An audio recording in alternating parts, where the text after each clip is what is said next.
O ar de São Paulo pesava diferente naquele trecho da cidade, uma mistura densa de poluição e riqueza que se manifestava em contrastes brutais. De um lado da rua, a oficina de Jorge brilhava sob o sol da tarde, com sua fachada de vidro e metal polido, um santuário para os carros de luxo da elite paulistana. O aroma de couro novo e cera automotiva flutuava pela calçada, atraindo olhares de admiração. Exatamente em frente, como um reflexo sombrio e esquecido, jazia a oficina de Paulo. Suas portas de aço estavam baixadas, enferrujadas e cobertas por pichações que contavam histórias de abandono. O cheiro que emanava de lá era de umidade, óleo velho e sonhos desfeitos. Era um cemitério de metal e esperança. Um lembrete silencioso de que, naquela selva de pedra, a distância entre o sucesso e o fracasso era de apenas uma faixa de asfalto.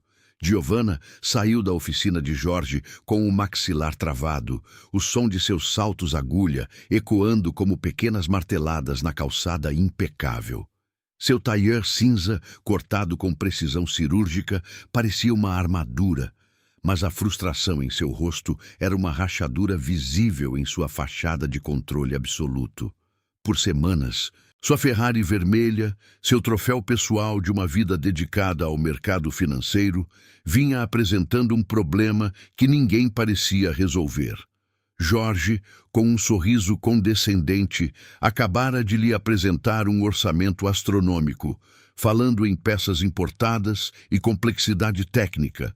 Para ela, aquilo soava menos como um diagnóstico e mais como uma exploração descarada. A sensação de ser vista como um alvo, como um poço de dinheiro a ser drenado, era uma humilhação que seu orgulho não conseguia digerir, trazendo à tona a desconfiança crônica que a isolava do mundo. Enquanto sua mente calculava a melhor forma de lidar com a situação, uma figura pequena e magra materializou-se em seu caminho, emergindo da sombra da oficina abandonada. Era um menino, talvez com uns 11 anos, cujas roupas surradas e o rosto manchado de fuligem e graxa contrastavam violentamente com o luxo ao redor. Mas não foi sua aparência que fez Giovanna parar. Foram seus olhos. Eram incrivelmente vivos, de uma inteligência penetrante que parecia enxergar através das aparências, analisando a cena com uma maturidade que não pertencia à sua idade. Ele a observava não com pena ou admiração, mas com a atenção de um especialista que identifica uma falha. Ele se postou diante dela, um obstáculo improvável e desafiador, o cheiro de rua e trabalho manual se misturando ao perfume caro que ela usava. A voz do menino saiu firme, sem o menor traço de hesitação infantil, cortando o barulho do trânsito e a tempestade de pensamentos de Giovanna. "Ele está te enganando", disse ele, apontando discretamente com o queixo na direção da oficina reluzente. O choque da abordagem direta a deixou momentaneamente sem palavras. Antes que pudesse formular uma resposta ríspida para dispensá-lo, ele continuou, seus olhos fixos nos dela, com uma convicção inabalável. "Eu sei o que tem de errado com seu carro. Me dê comida por uma semana e uma chance, e eu te mostro a verdade." A audácia daquela proposta, a troca de um concerto de Ferrari por comida, quebrou a armadura de Giovanna. A irritação inicial deu lugar a uma faísca de curiosidade, uma reação impulsiva que ela não sentia há anos, acesa pelo brilho desafiador nos olhos daquele garoto. A decisão de Giovanna foi um ato de rebeldia contra sua própria natureza. Levar um menino de rua para a garagem subterrânea de seu prédio, um santuário de concreto polido e silêncio asséptico, era uma quebra de todos os seus protocolos. O porteiro, um homem habituado a reverenciar a riqueza em suas mais diversas formas, olhou para Miguel com um misto de espanto e repulsa, como se a simples presença do garoto pudesse manchar o ambiente imaculado. Giovanna ignorou o olhar julgador, seu foco totalmente na figura pequena que a seguia. A garagem era fria e silenciosa, as luzes de LED refletindo no capô dos carros de luxo estacionados. Para Miguel, aquele lugar era outro planeta, um mundo tão distante de sua realidade que parecia ficção. Ele não demonstrou deslumbramento, apenas uma curiosidade técnica, seus olhos percorrendo as linhas dos veículos como um leitor faminto diante de uma biblioteca. Ela parou diante da baia, onde a Ferrari vermelha descansava, imponente e silenciosa. "É aqui", disse Giovanna, sua voz ecoando no vazio. A desconfiança ainda era uma barreira espessa entre eles, uma muralha que ela construiu ao longo de anos de decepções. Ela esperava que o menino ficasse intimidado, talvez até recuasse diante da magnitude da tarefa. Em vez disso, Miguel se aproximou do carro com uma reverência quase religiosa. Ele não tocou na pintura reluzente, mas se agachou, seu olhar percorrendo a parte inferior do veículo, analisando a suspensão, os pneus, a estrutura. Ele andou em volta do carro lentamente, seus sentidos absorvendo cada detalhe. Para Giovanna, era como observar um maestro se preparando para reger uma orquestra. Aquele silêncio concentrado e a ausência de qualquer hesitação começaram a corroer as primeiras camadas de seu ceticismo. Sem pedir permissão, Miguel abriu a caixa de ferramentas que Giovanna mantinha no porta-malas. Suas mãos, pequenas e calejadas, moviam-se com uma destreza que desmentia sua idade. Ele selecionou algumas chaves e um pequeno endoscópio digital, ferramentas que ele parecia conhecer intimamente. Giovanna observava, encostada em uma coluna de concreto, os braços cruzados como uma última linha de defesa.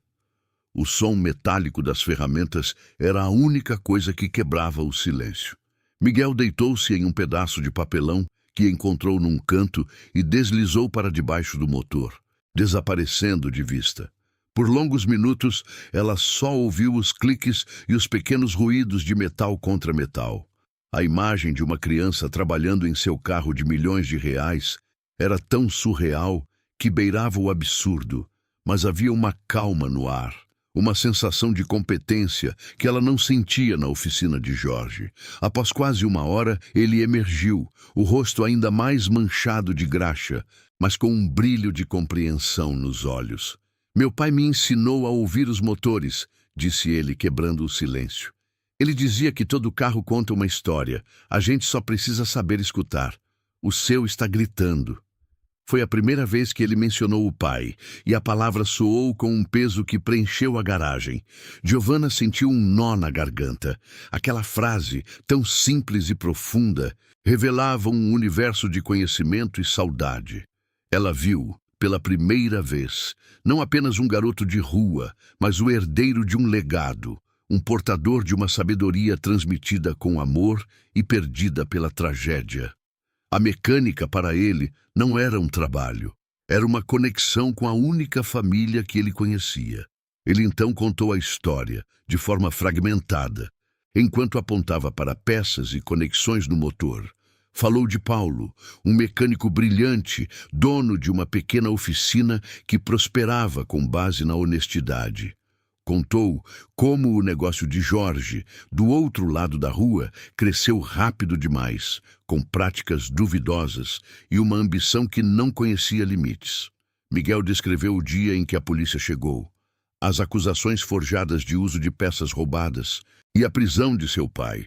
A oficina foi fechada, os bens confiscados, e ele, da noite para o dia, ficou sozinho. Ele não chorou ao contar.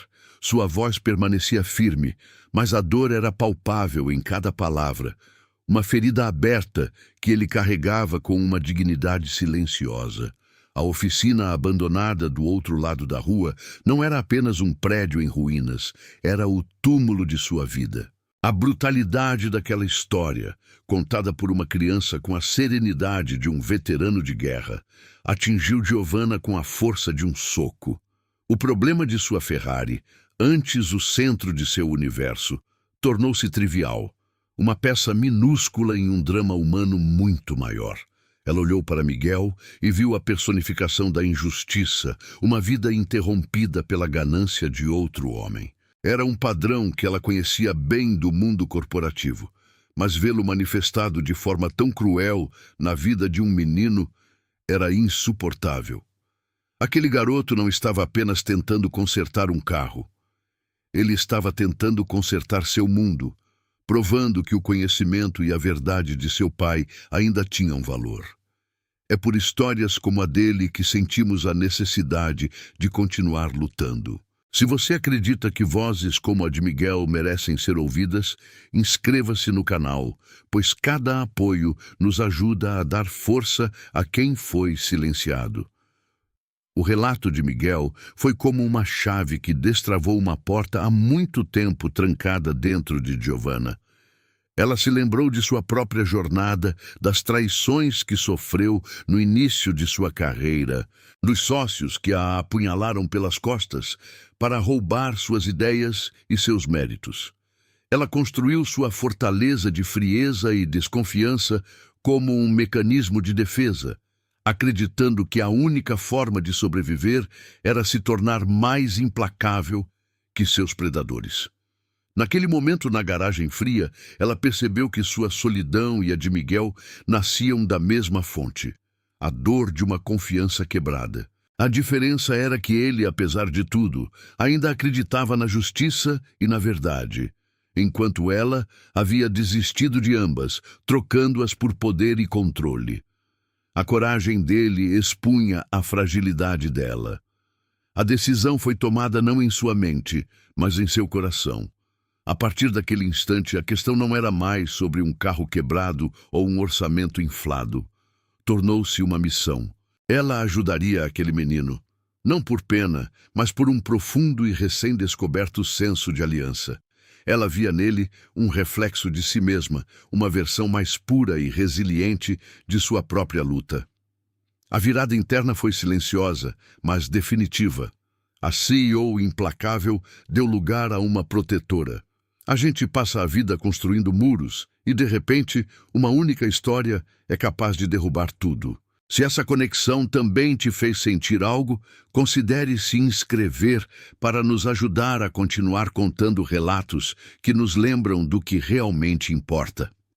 A jornada de Giovanna e Miguel estava apenas começando, e agora eles a fariam juntos. Com um novo propósito, Giovanna passou a facilitar o trabalho de Miguel. Ela providenciou comida, não como um pagamento, mas como um cuidado. Comprou roupas novas para ele, que ele aceitou com uma relutância orgulhosa. Durante os dias que se seguiram, a garagem se tornou o quartel-general deles. Miguel trabalhava metodicamente, explicando cada passo para uma Giovanna cada vez mais fascinada. Ele não era apenas um mecânico, era um detetive. Ele mostrava a ela as pequenas marcas nas peças, os sinais de adulteração, as gambiarras escondidas sob uma aparência de complexidade. Ele a ensinava a ver além da superfície, a encontrar a verdade nos detalhes, uma lição que ela, ironicamente, aplicava todos os dias em sua vida profissional, mas que havia esquecido de usar em sua vida pessoal. Finalmente, a descoberta veio, escondida no sistema de injeção de combustível, uma peça crucial. Estava a fonte de todo o problema. Miguel a removeu com cuidado e a mostrou a Giovanna. Não era uma peça de Ferrari, era um componente de um carro popular, barato e incompatível, adaptado de forma grosseira para caber no sistema. É por isso que o carro falha em alta rotação, explicou Miguel, sua voz séria. Isso aqui não aguenta a pressão. Ele não estava só te cobrando a mais. Ele colocou uma bomba relógio no seu motor. 1 hora, isso ia explodir. A revelação foi chocante. A fraude de Jorge não era apenas financeira, era perigosa, uma demonstração de total descaso pela vida de seus clientes em nome do lucro. A prova material estava ali, na palma da mão de Giovanna. A notícia da aliança improvável entre a executiva e o menino de rua, no entanto, não permaneceu um segredo. Jorge, percebendo que sua cliente mais lucrativa havia desaparecido, começou a investigar. Não demorou para que seus contatos o informassem sobre as atividades na garagem do prédio de Giovanna. Uma tarde, enquanto Miguel trabalhava, a figura de Jorge apareceu na entrada da garagem, seu sorriso habitual substituído por uma expressão ameaçadora. Ele não se dirigiu a Giovanna, mas fixou seu olhar em Miguel. Brincando de mecânico, garoto, disse ele, sua voz carregada de veneno. Seu pai também gostava de brincar com coisas que não eram dele. Acabou mal, não foi? Cuidado para não seguir o mesmo caminho. A ameaça velada pairou no ar, gelada e perigosa. Aquele foi o ponto de inflexão. A intimidação de Jorge, em vez de assustá-los, solidificou a determinação de Giovanna. Ela se postou entre Jorge e Miguel, seu corpo formando um escudo protetor. Saia daqui, Jorge, disse ela, sua voz baixa e controlada, mas carregada com todo o peso de sua autoridade. Sua fraude acabou. O olhar de surpresa no rosto de Jorge foi seguido por um de fúria, mas ele sabia que havia perdido o controle da situação. Ele recuou, mas não sem antes lançar um último olhar de ódio para Miguel. Naquele momento, Giovanna soube que não havia mais volta. Eles tinham a prova, tinham a testemunha, e agora tinham um inimigo declarado. A batalha não era mais apenas sobre um carro ou sobre dinheiro. Era sobre justiça, e ela estava disposta a usar todo o seu poder para garantir que ela fosse feita. A oficina de Jorge, normalmente um palco de transações silenciosas e polidas, tornou-se subitamente um tribunal. Giovanna entrou primeiro, seu tailleur agora uma armadura de batalha, seguida por Miguel, que parecia pequeno e frágil no ambiente asséptico, mas cujos olhos continham a firmeza de uma testemunha irrefutável. Ela não ergueu a voz. Com a calma letal de quem está prestes a fechar o negócio mais importante de sua vida, ela caminhou até o balcão de mármore e depositou a peça adulterada sobre a superfície fria. O som do metal contra a pedra ecoou como uma sentença. Acho que temos algo para discutir, Jorge, disse ela, sua voz cortando o ar-condicionado. Ele olhou para a peça, depois para o rosto do menino, e um lampejo de pânico cruzou seu semblante antes de ser substituído por uma máscara de desdém forçado. Jorge tentou rir, um som oco e sem alegria que não enganou ninguém. Você vai acreditar em um moleque de rua em vez de um profissional certificado?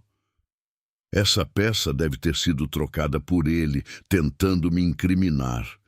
Ele gesticulou na direção de Miguel, a acusação pingando veneno, mas Giovanna permaneceu imóvel. Eu tenho o laudo de um perito independente, Jorge. Tenho as filmagens da minha garagem, mostrando cada passo do trabalho de Miguel. E tenho a gravação da sua ameaça. A fraude não é apenas sobre o dinheiro. É sobre colocar a vida dos seus clientes em risco por ganância. Cada palavra era um prego no caixão de suas mentiras. O sorriso de Jorge vacilou e desapareceu, deixando para trás apenas a feiura de um homem encurralado, sua arrogância se desfazendo sob o peso esmagador da verdade. Foi então que o som distante de sirenes começou a se aproximar, um lamento crescente que selava o seu destino. O pânico finalmente quebrou a fachada de Jorge. Ele explodiu, não em negação, mas em uma torrente de fúria e ressentimento. Vocês não entendem nada, gritou ele, apontando um dedo trêmulo para Miguel. Aquele lugar do outro lado da rua, a oficina do seu pai, deveria ter sido minha. Ele era meu sócio, mas era fraco, honesto demais para vencer neste mundo. Eu construí tudo isso sozinho depois que tive que me livrar dele. A confissão saiu como um vômito, a verdade sobre Paulo, sobre a armação, sobre a origem de todo o seu império podre. Para Miguel, cada palavra foi um soco no estômago, a confirmação de uma injustiça que ele sentiu a vida inteira, mas nunca conseguiu nomear. No exato momento em que a confissão brutal pairava no ar, um carro da polícia parou em frente à oficina, suas luzes girando em silêncio. Mas não foi um policial que desceu primeiro. Um homem magro, com roupas simples e o rosto marcado por um cansaço que parecia ter décadas, saiu do banco de trás. Seus cabelos estavam mais grisalhos, seus ombros curvados, mas os olhos eram inconfundíveis. Eram os olhos de Miguel. Paulo, libertado momentos antes com base nas novas evidências que Giovanna havia encaminhado, parou na entrada de vidro, seu olhar varrendo o interior luxuoso até encontrar a pequena figura de seu filho. O tempo congelou. O mundo inteiro, com suas Ferraris, suas fraudes e suas justiças tardias, desapareceu, deixando apenas um pai e um filho se reencontrando através de um abismo de dor e tempo. Miguel não hesitou. Com um grito sufocado que era uma mistura de dor e alívio, ele correu. O abraço que se seguiu foi de uma força desesperada, como se ambos tentassem fundir em um só corpo os anos de ausência. Paulo enterrou o rosto nos cabelos do filho, suas lágrimas finalmente se libertando, lavando a poeira da prisão e a amargura da injustiça. Era um abraço que consertava o que estava quebrado, que reescrevia o passado e prometia um futuro. Giovanna recuou um passo, dando-lhes espaço, sentindo as próprias lágrimas queimarem seus olhos. Ali, em meio ao cheiro de cera e óleo, ela testemunhou a verdadeira riqueza. Não era o metal polido dos carros de luxo, mas a força inquebrável de uma família sendo reconstruída. Ela não tinha apenas ajudado a fazer justiça, ela tinha ajudado a trazer um pai para casa. Os meses que se seguiram foram uma sinfonia de justiça silenciosa e reconstrução. Giovanna, com a mesma precisão que usava para dissecar mercados financeiros, usou seus recursos e sua rede de contatos para desmantelar o império de mentiras de Jorge. As provas eram irrefutáveis e a confissão selou seu destino.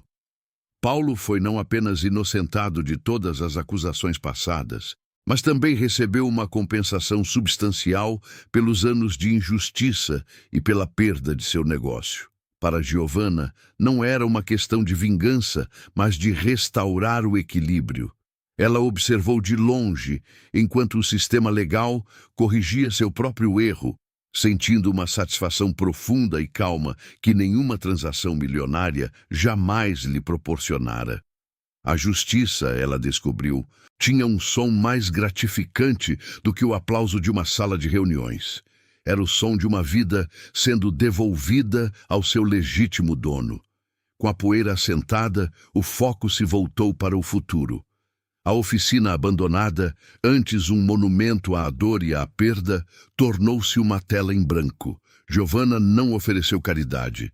Ela ofereceu uma parceria, investiu na reforma completa do lugar, transformando o cemitério de metal em um espaço moderno e equipado, mas que mantinha a alma e a honestidade que Paulo sempre prezou. As portas de aço enferrujadas foram substituídas por um portão novo, sobre o qual pintaram um nome que simbolizava tudo o que haviam passado: Oficina Fênix. O cheiro de óleo velho e umidade deu lugar ao aroma de tinta fresca e esperança renovada. Miguel, agora com roupas limpas e um sorriso que raramente deixava seu rosto, trabalhava lado a lado com o pai, não mais como um sobrevivente, mas como o herdeiro orgulhoso de um legado renascido das cinzas. A relação entre os três floresceu em algo que nenhum deles esperava. Giovanna, a mulher que vivia em uma cobertura estéril e se alimentava de solidão, passou a frequentar a oficina não como cliente ou investidora, mas como parte da família. Os almoços de sábado se tornaram uma tradição, com a comida simples de Paulo sendo mais saborosa do que qualquer prato de restaurante 5 estrelas. Ela aprendeu a rir de novo, um som genuíno que ecoava entre as ferramentas e os motores. Eles formaram uma família improvável, unida não por laços de sangue, mas pela experiência compartilhada de consertar o que estava quebrado. Essas são as histórias que nos lembram que os laços mais fortes são forjados na adversidade. Se você também acredita no poder transformador dessas conexões, sua inscrição nos ajuda a continuar compartilhando relatos que inspiram a alma. A oficina Fênix prosperou, tornando-se conhecida em toda São Paulo não apenas pela excelência técnica, mas pela integridade inabalável de seus donos. A história de Paulo e Miguel se espalhou, atraindo clientes que buscavam mais do que um concerto. Buscavam confiança, mas o verdadeiro legado daquele lugar ia além dos carros. Nos fundos da oficina, Paulo e o Miguel, agora adolescente, criaram um pequeno programa, ensinando mecânica a outros jovens em situação de rua, oferecendo-lhes não apenas uma habilidade, mas um caminho. Giovanna, muitas vezes, parava sua Ferrari perfeitamente mantida na porta, não para uma revisão, mas para observar pai e filho trabalhando juntos, ensinando, rindo. Ela finalmente entendera a lição que Miguel lhe ensinara naquela garagem fria.